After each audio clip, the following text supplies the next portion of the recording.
People say blood is thicker than water, forgetting that once a mortgage is signed, DNA grants no right to break into your home.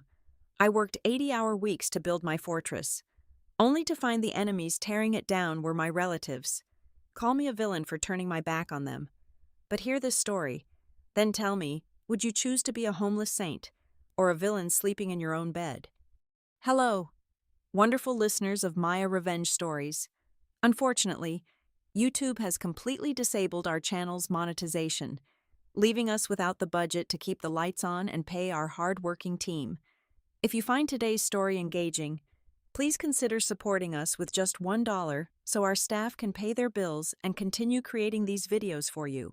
You can donate by scanning the PayPal QR code on the screen or by clicking the PayPal link in the video description or the pinned comment. Thank you from the bottom of our hearts. My name is Alexa Matthews. I am 28 years old. I am an independent, fiercely principled woman, and I recently closed on my first home. It is a beautiful, spacious property in a quiet suburban neighborhood, boasting a pristine garage and a meticulously landscaped yard. I did not get this house through family handouts or sheer luck. I bought it with the blood, sweat, and tears of 80-hour work weeks over the past several years. As a senior software engineer at Nexus Core Dynamics, a highly demanding tech conglomerate, I sacrificed vacations, sleep, and a social life to build my financial independence. Every single brick of that house belongs to me. It is my personal sanctuary, a quiet fortress entirely free from the suffocating, chaotic grasp of my highly toxic family. To fully comprehend the war that was about to break out, you need to understand the battlefield and the players involved. My mother, Margaret, is the undisputed commander-in-chief of enabling behavior. In her biased eyes, my younger brother Caleb, who is 25 years old, is the absolute golden boy. He is a fragile genius who is merely misunderstood by the world. Caleb could literally burn a house down to the ground, and my mother would find a way to blame the fire department for arriving too late. He has spent his entire adult life bouncing from one ridiculous get-rich-quick scheme to another, consistently failing, burning bridges, but never once facing the actual consequences of his actions. Margaret always swoops in to catch him before he hits rock bottom. His latest disastrous life choice involves his fiancée, Chloe. Chloe is 24 years old and completely delusional. She is the textbook definition of a hustle culture victim, constantly jumping headfirst into multi-level marketing scams with absolute conviction. The two of them had just been aggressively evicted from their rented apartment because they were drowning in a sea of debt. Why were they facing eviction? Because Chloe had filled their entire living space with hundreds of cardboard boxes of unsellable dietary supplements.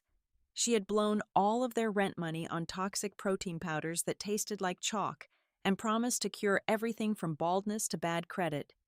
The inciting incident of our ultimate family rupture happened on a Tuesday evening. I had just walked through my front door, exhausted after a grueling 10-hour shift, when my phone rang. The caller ID glowed with Margaret's name. I hesitated, then answered cautiously.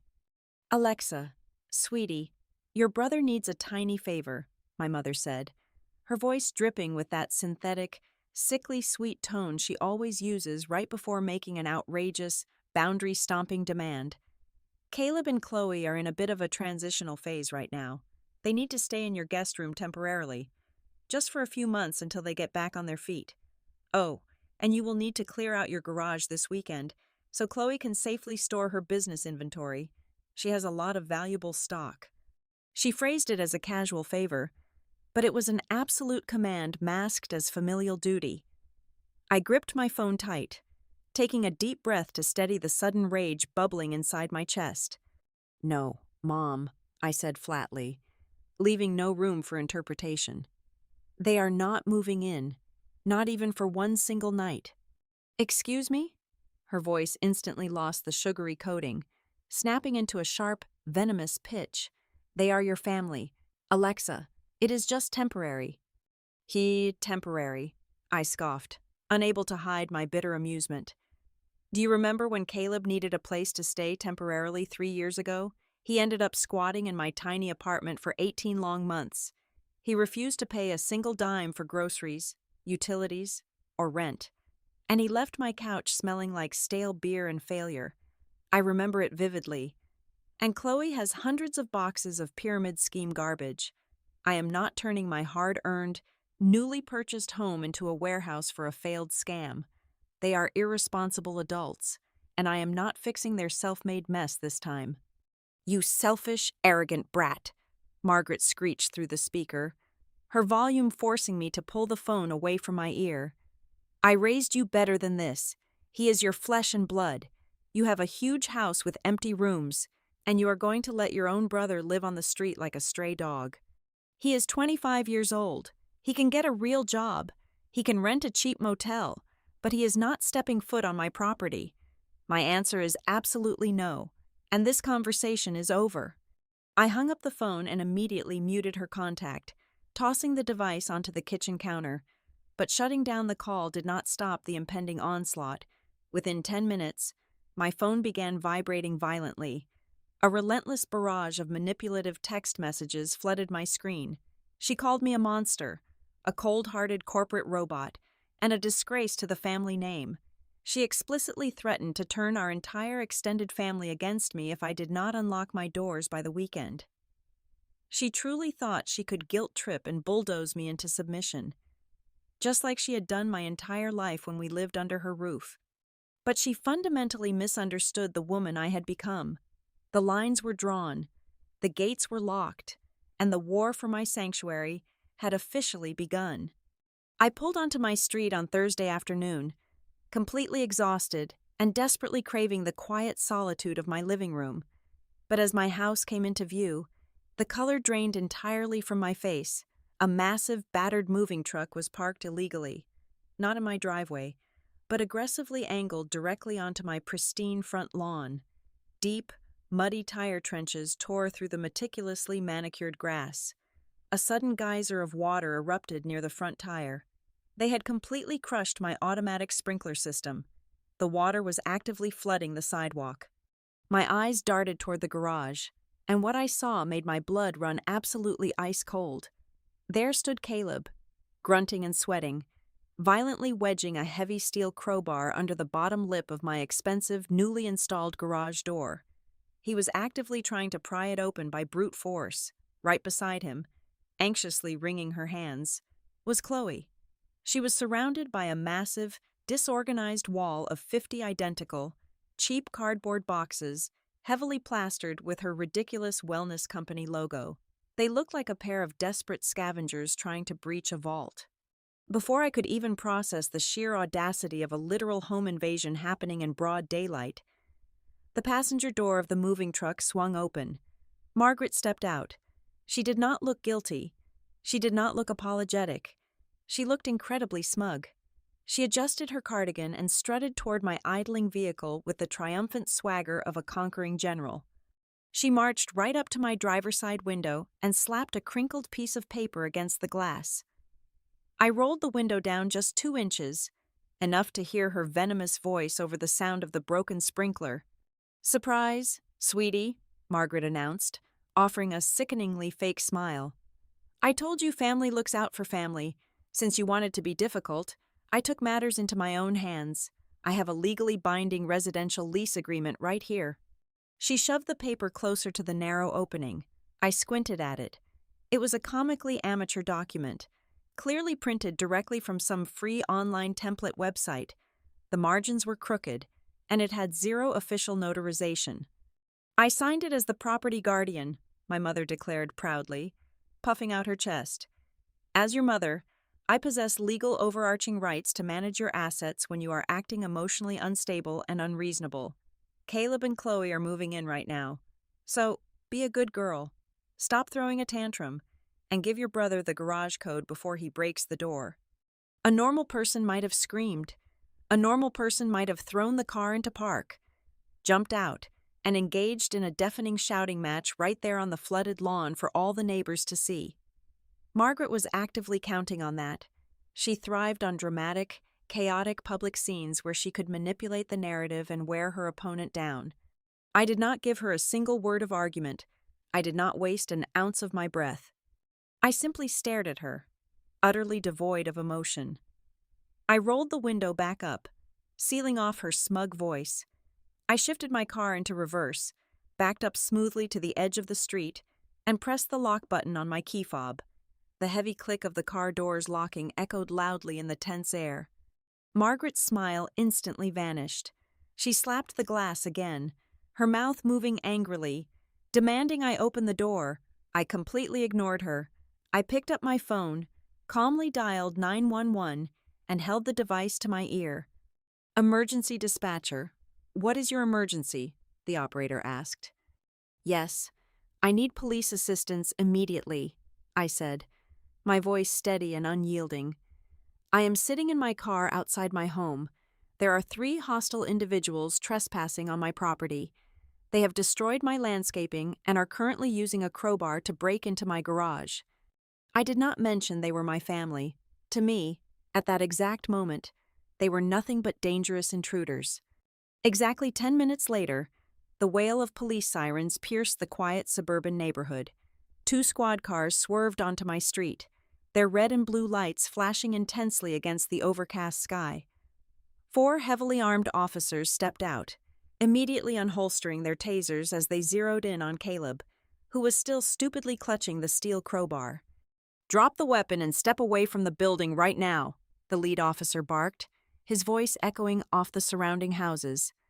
Caleb panicked, dropping the crowbar onto the concrete driveway with a loud, metallic clatter. He threw his hands up in the air, his tough guy facade instantly crumbling. Chloe shrieked, backing away from her mountain of 50 boxes and hiding behind the moving truck. Margaret immediately activated her ultimate weapon. The fake tears began flowing instantly.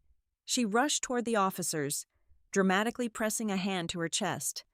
"Officers, please, there is a huge misunderstanding," Margaret sobbed loudly, pointing a trembling finger at me. "That is my daughter in the car. We are just a loving family trying to move my son into his new room. She is having a mental breakdown. Look, I have the lease agreement right here. I am the legal guardian of the property." She thrust the crumpled, internet-printed paper toward the lead officer. He took it, his face a mask of absolute skepticism. He glanced at the crooked text, looked at the total lack of authentic signatures, and handed it right back to her. "Ma'am, this piece of paper means absolutely nothing," the officer stated firmly. "There is no such thing as parental property guardianship over an adult homeowner without a court-ordered conservatorship. Does the homeowner invite you to be here?" The officer turned to me. I had stepped out of my car, standing securely behind the police line. "I want them gone," I said coldly, pointing at the trio. "They do not have permission to be here. They damaged my sprinklers and attempted to pry open my garage." "You heard the homeowner," the officer commanded, turning back to my mother, whose fake tears had dried up instantly, replaced by sheer fury. "Pack up your boxes and get this truck off her lawn. You have exactly 5 minutes to leave the premises, or all 3 of you are leaving in the back of my cruiser for breaking and entering." Caleb and Chloe scrambled like terrified rodents, frantically tossing the 50 boxes of bogus health supplements back into the rear of the truck. Margaret stood frozen, glaring at me with a hatred so pure it practically burned the air between us. "You will regret this," she hissed under her breath, as an officer physically directed her toward the passenger seat of the truck. "Before you leave," I addressed the lead officer, my voice carrying clearly over the rumble of the truck engine starting up. "I want to formally file a strict trespass notice against all 3 of them, Margaret, Caleb, and Chloe. If they ever step foot on my property again, I want them arrested on sight." The officer nodded, pulling out his notepad. The boundary had been drawn in steel, and the message was undeniably clear. My home was a fortress, and their illegal invasion had failed spectacularly. Almost immediately after the police cruisers vanished down the street, my phone began vibrating continuously. Margaret and Caleb had swiftly moved their campaign of terror to the digital front. Facebook became their grand theatrical stage. Margaret posted a massive, dramatically worded essay detailing her immense heartbreak as a mother. She painted herself as a saintly, self-sacrificing matriarch and described Caleb as a hardworking young man who merely needed a brief hand-up during tough economic times.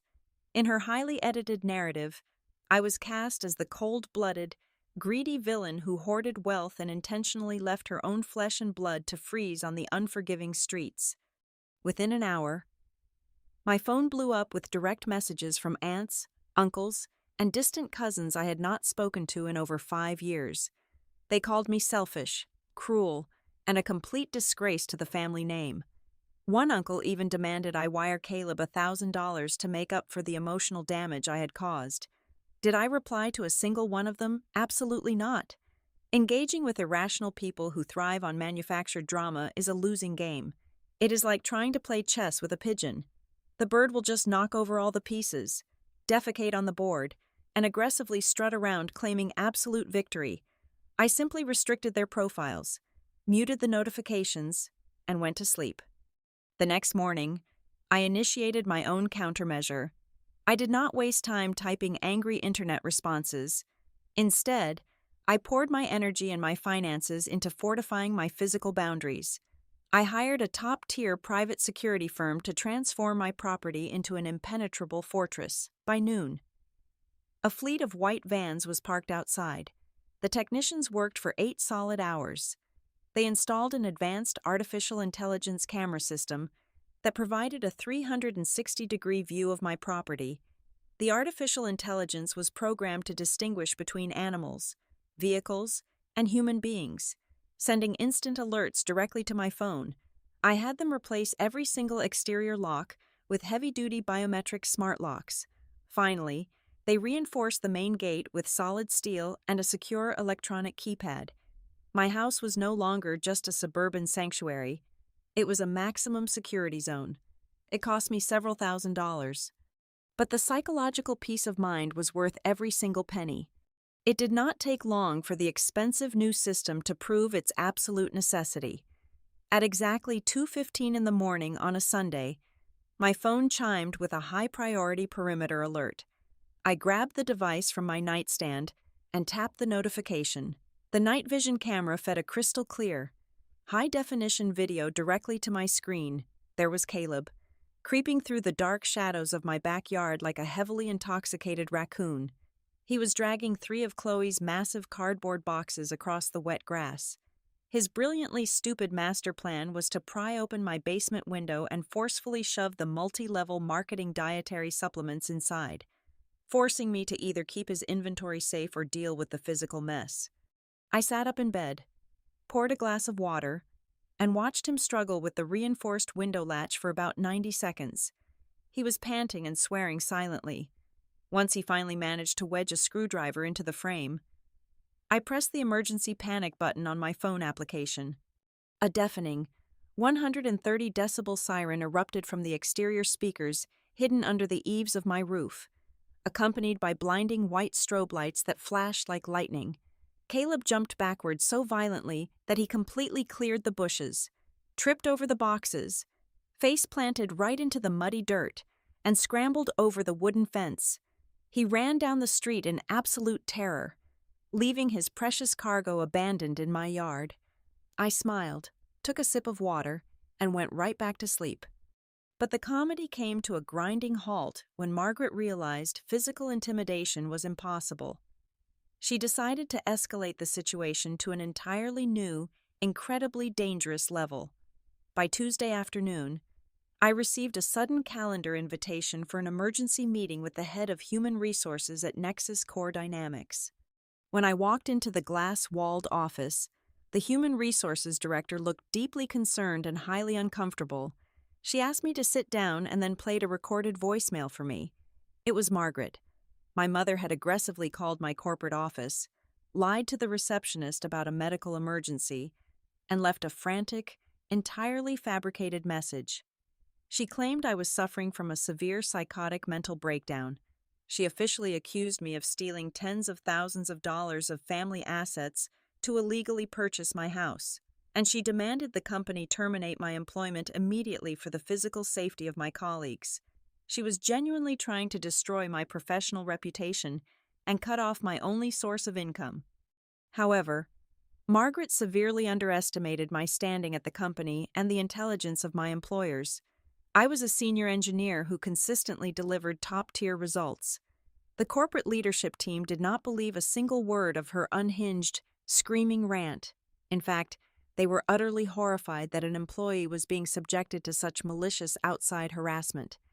Instead of handing me a pink slip, the Human Resources Director offered me their premium executive legal assistance package, completely free of charge. To protect myself from my own mother, they connected me directly with a high-powered corporate law firm. Within 48 hours, a ruthless attorney drafted a devastating, legally binding cease and desist letter. The document outlined exactly how many civil and criminal laws Margaret and Caleb had violated. It promised a massive, financially crippling lawsuit for character defamation, workplace harassment, and criminal trespassing if they ever attempted to contact me, call my employer, or step foot anywhere near my property again. The letter was not mailed. It was hand-delivered directly to Margaret by a professional process server. The physical fortress was locked, the corporate shields were up, and my legal cannons were officially loaded and pointed right at them. A few weeks after the severe legal warnings were delivered, the fragile, chaotic illusion Caleb and Chloe had built began to violently collapse under its own weight. It started with a profoundly embarrassing public spectacle. On a bustling Saturday afternoon at exactly 2 o'clock, Caleb, desperate for quick cash and lacking any actual business intelligence, decided to set up a rogue sales kiosk in the center of a highly crowded local shopping mall. He aggressively harassed teenage girls and elderly women, trying to bully them into buying his chalky, unapproved health supplements for $60 a bottle. He possessed no vendor permit, no business license, and absolutely zero social awareness. When mall security guards asked him to pack up his cardboard boxes and leave, Caleb puffed up his chest and started a deafening screaming match. The local police were immediately called to the scene.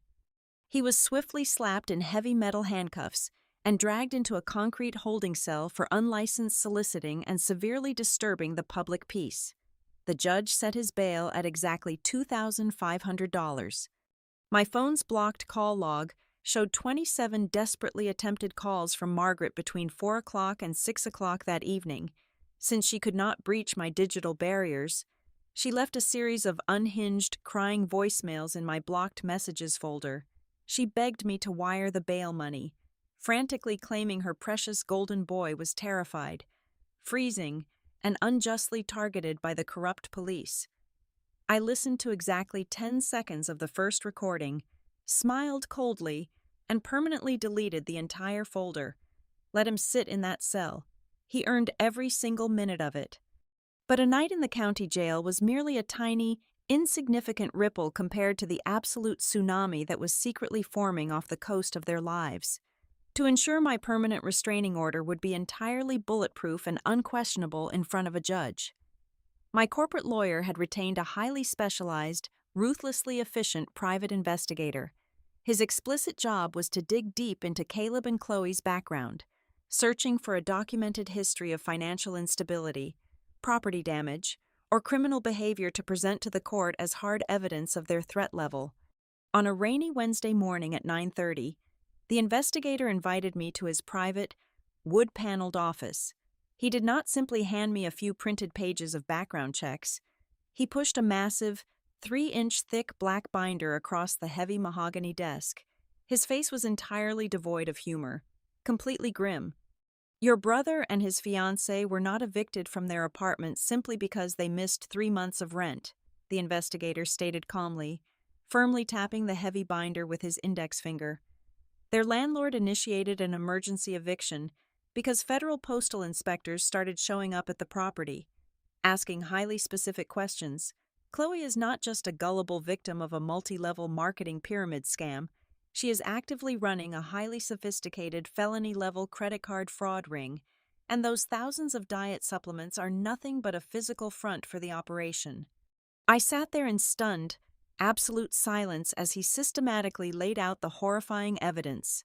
Chloe had been purchasing massive digital lists of stolen credit card numbers from dark web marketplaces. She used those stolen identities to buy huge quantities of her own pyramid scheme inventory, artificially inflating her sales numbers to collect massive, legitimate commission checks from the parent company.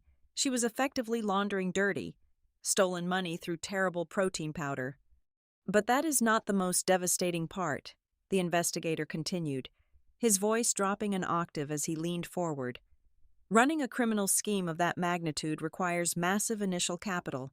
It requires clean, established credit to set up the merchant processing accounts and pass the initial banking background checks. Chloe has absolutely zero credit. Her financial history is a black hole. So, she simply stole someone else's clean identity. He flipped open the heavy binder to a section highlighted in bright, glaring red ink. She quietly lifted the social security numbers of the two people stupid enough to trust her implicitly, Caleb and your mother, Margaret. The investigator explained the mechanics of the betrayal with surgical precision. Over the span of 14 consecutive months, Chloe had systematically opened 45 different high-limit credit cards, 3 massive personal bank loans, and 2 high-interest auto loans using Margaret and Caleb's personal identifying information. She had forged their digital signatures on every single document to cover her tracks. She intercepted their physical mail to hide the warning letters and set up electronic billing using fake, dummy email addresses. She had completely ruthlessly hollowed out their financial identities from the inside out. Between the two of them, the investigator said, pointing a pen to the final, terrifying tally at the bottom of the page, Chloe has racked up $485,000 in fraudulent, unsecured debt. Your mother's pristine credit score is completely obliterated, wiped off the map. Your brother is legally, financially tied to a massive federal fraud operation. They are completely financially dead, and they do not even know it yet. The sheer, blinding irony of the situation hit me like a physical blow to the chest. Margaret was spending every waking hour of her life aggressively defending Chloe, treating her like a fragile, misunderstood angel who just needed family support. Margaret was actively trying to destroy my corporate career and ruin my life for refusing to let them live in my house, entirely oblivious to the fact that the actual blood-sucking parasite was sleeping right next to her golden boy every single night. If I had caved to the pressure and let them move into my spare bedroom, Chloe would have undoubtedly gained physical access to my personal mail, my private financial documents, and my secure home internet networks. I would have inevitably been her next primary target.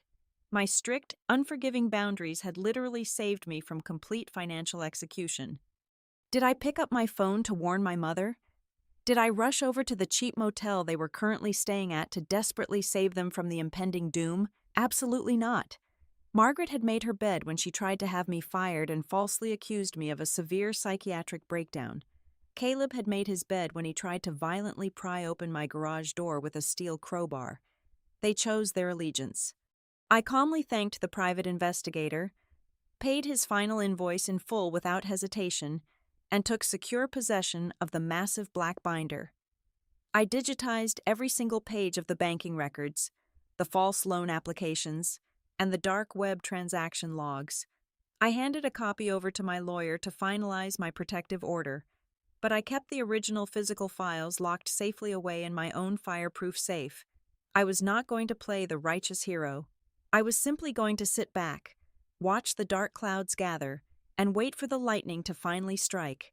The storm was coming, and for the very first time in my life, I was standing safely, securely, and completely outside of the blast radius.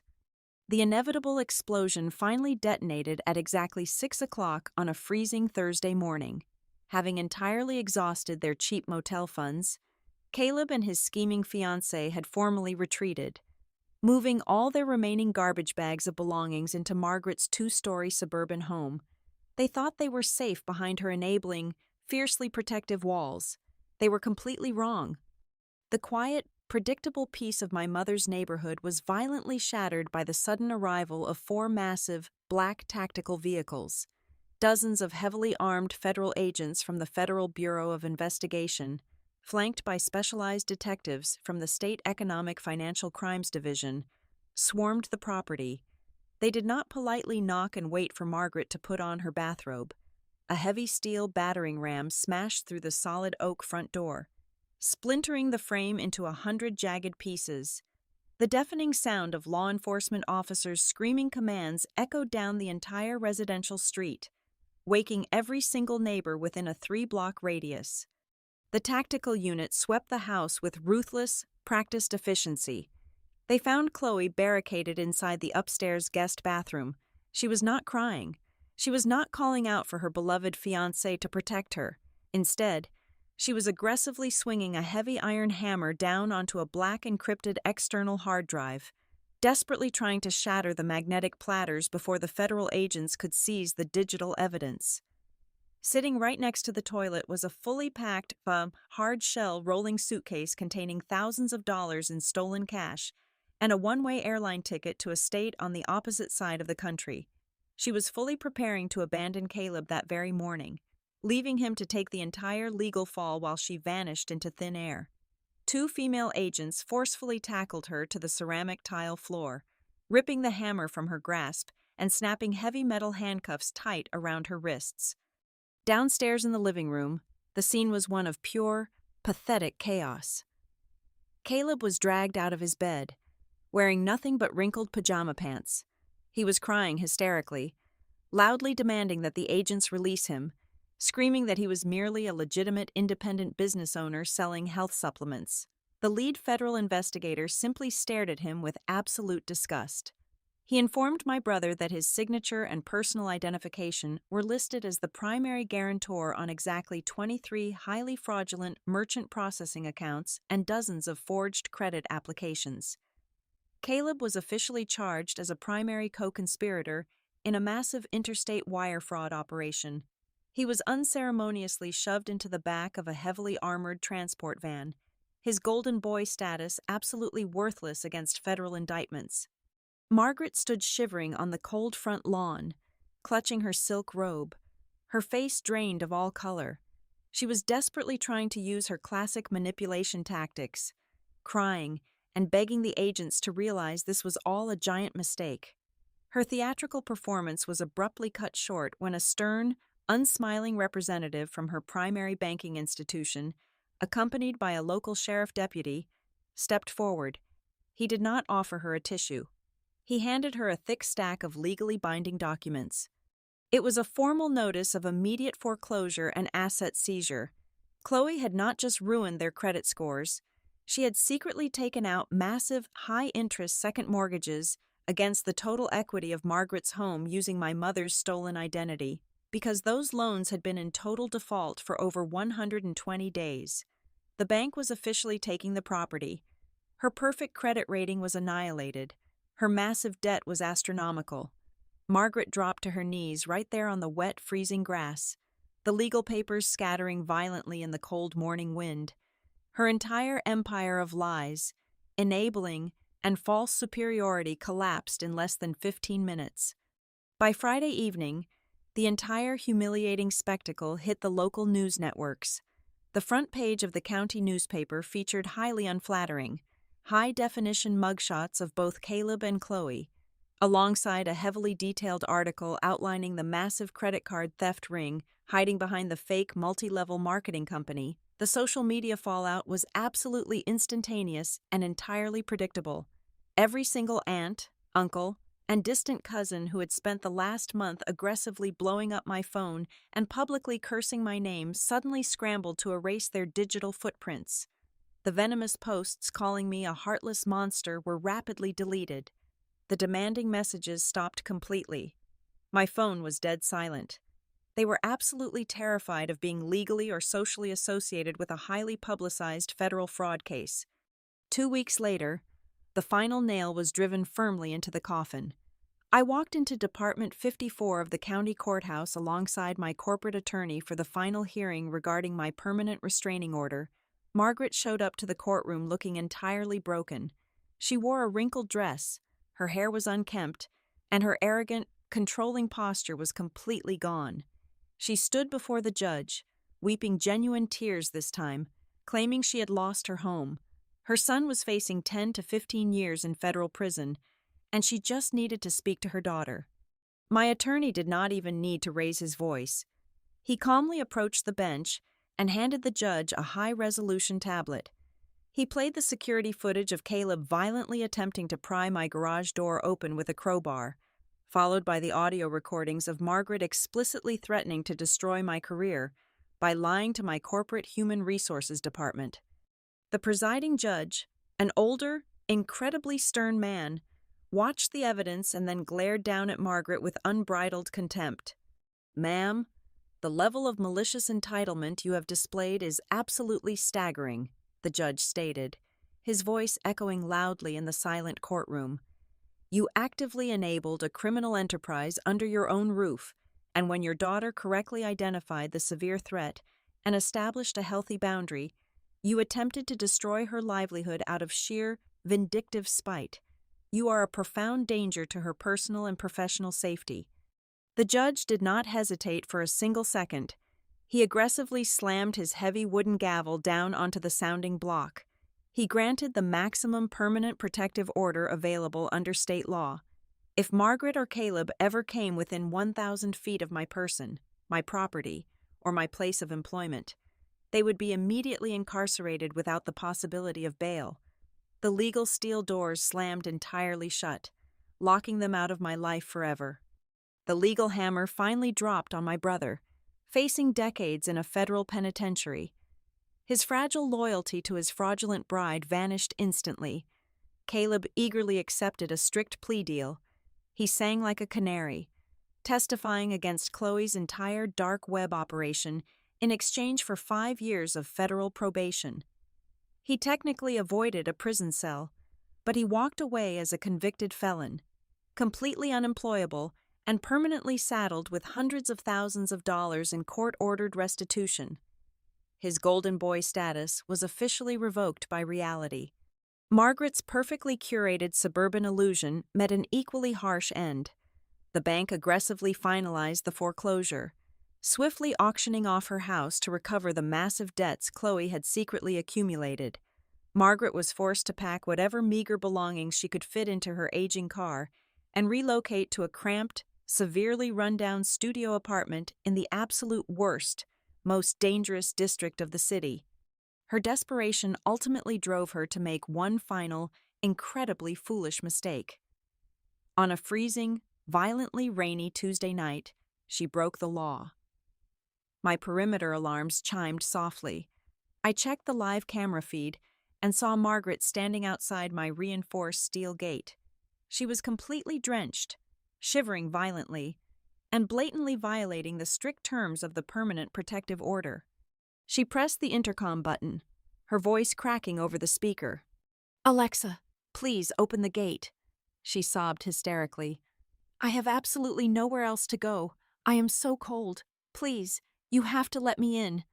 I did not immediately dial 911.